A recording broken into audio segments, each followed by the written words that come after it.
a week and a half or so in. Yes, sir. I feel like this little stuff like my technique and stuff just got way better. Yeah, just making plays, getting more confident on the field. How do you feel like just overall about this defense and kind of what it asks of the cornerback position? I feel like our defense puts us in position to make a lot of plays.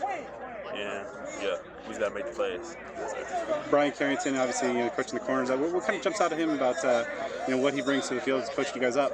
I feel like he is more of a technical guy. Like, he's going to be on you about the little things. A lot of coaches just let you get out there and play and coach you up from there. But like in meetings, we spend a long time in meetings like going over the little things so he can be right on the field. So I believe you're in the past a former national champion inline skater. Oh yes sir, yes sir. Any of that kind of translate over, maybe footwork wise, into football? Yeah, I feel like just being able to move laterally and stuff like that, I feel like it just all plays a part. Just my footwork and stuff just carries over from skating and football. How did you get involved in skating? And then, were you doing football at the same time? Or Yes, sir. I've been doing both, but until COVID is really when I stopped. But I got involved because I used to go to the skating rink a lot when I was little. So, yeah, we used to skate. I used to win the races, and then I guess it just went from there to start doing it professionally. And so you're looking forward ahead to the opener 31st. What are some of the things that you want to make sure that you've done over the next couple of weeks to kind of position yourself well to get in that rotation? Just keep coming out here, working hard, learning from the older guys, just listening to coaches, being a coachable player, and just being technically sound.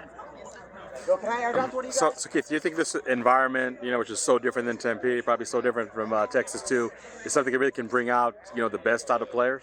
Yes, sir. I feel like it's adversity. We want to, as a football team, we got to be able to face a lot of adversity. So I feel like this is something to kind of test us to see how we act and react, because we're in the cabins and stuff like that. So yeah, I feel like it's just a lot of adversity. I feel like we're handling it pretty well. I was just talking about just like a different vibe as far as like a cooler temperature. Oh yeah, seeing all those trees and everything. Does it kind of make you play harder?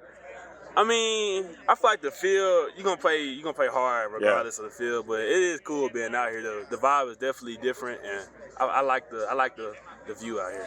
As somebody who arrived in the summer, how hard was it for you to come into really an established group, and really trying to make a name for yourself, unless some people had the leg up on you because they were here in the spring? Yes, sir. I feel like, if you come in like first, like in the spring, you got like a one-up because you get to like prove yourself in the spring. But coming in the summer, I just put my head down and worked every day and grinded. And I feel like the coach took notice of that. I mean, for somebody like yourself that covered the team for a long time, it's crazy to see how much talent there is in the wide receiver group, even compared to last year. Yes, as the guy that's really facing them every day in practice. How challenging is it?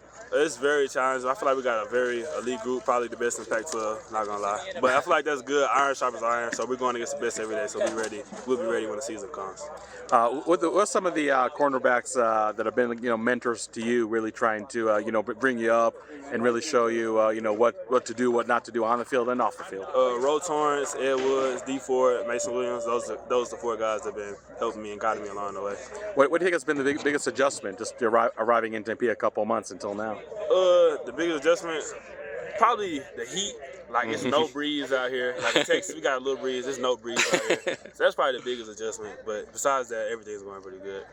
So you committed and signed with the Pac-12 team, but come next year, it's going to be a Big 12 team, and yes, sir. Obviously that Texas footprint. What's your thoughts on the move? I feel like that's a good move, big move for us, because obviously we get to play back home, play in Texas, so it's going to be a lot of big games. I feel like in a recruitment standpoint, we're going to get a lot of more Texas kids to come out here. So I feel like the future's going to be great here. So when your family back home heard about the news, they're probably hootering and hollering on that one, Yes, huh? Yes, sir.